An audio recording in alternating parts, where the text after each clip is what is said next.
মুহতারাম হাজিরিন, কোরআন শব্দের অর্থ পড়া, অর্থাৎ কোরআন নাজিল করা হয়েছে পড়ার জন্য আর মানার জন্য।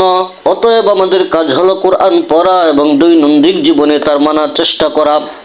সমাজে অনেকের একটা ভুল ধারণা রয়েছে যে কোরআন না বুঝে পড়লে কোনো লাভ নেই, অথচ আল্লাহর হাবিব মুহাম্মদুর রাসূলুল্লাহ সাল্লাল্লাহু আলাইহি ওয়াসাল্লাম ঘোষণা দিয়েছেন, মান ক্বারাআ হারফান মিন কিতাবিল্লাহ ফালাহু বিহি হাসানাতুন ওয়াল হাসানা বিআশরি আমসালিহা লা আকুলু আলিফ লাম মিম হারফুন বালা আলিফুন হারফুন ওয়া লামুন হারফুন ওয়া মিমুন হারফুন। যে ব্যক্তি কোরআনের একটি হরফ অক্ষর পাঠ করবে সে একটি নেকি লাভ করলো এবং একটি নেকি 10টি নেকির সমতুল্য হবে।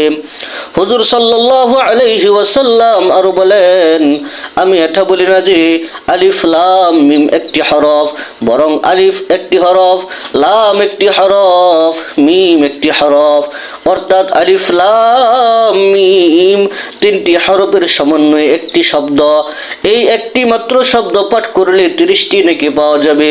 আর রমজানে প্রত্যেকে 170, সে হিসাবে মাহে রমজানে কোরআনের একটি হরফ পাঠ করলে 700 নেকি পাওয়া যাবে। এ হাদিস থেকে স্পষ্টভাবে বোঝা যায় যে এটা কোরআনের একটি অনন্য বৈশিষ্ট্য, যে বুঝে পড়ুক আর না বুঝেই পড়ুক, তেলাওয়াত শুদ্ধ হলে এর বিশাল নেকির ভান্ডার লাভ করা যাবে। বিশুদ্ধ কোরআন তেলাওয়াত শিক্ষা করার প্রত্যেক মুসলমান নরনারীর জন্য ফরজে আইন বা অপরিহার্য কাজ। আর কোরআনের অর্থ জানা, তাফসির জানা ফরজে কিফায়া।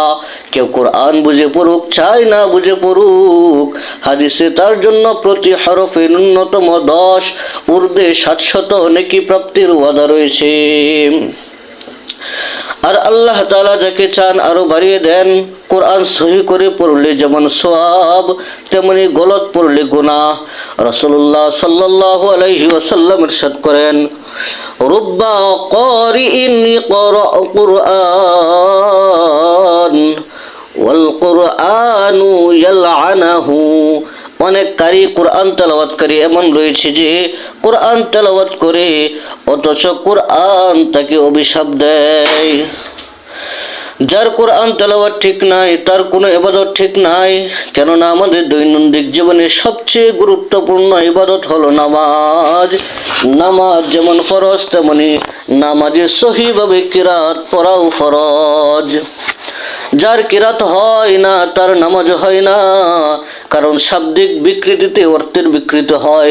আর অর্থ বিকৃতিকারী তেলাওয়াতকারীকে লাহনে জলি বলে, যা সর্বসম্মতিক্রমে হারাম।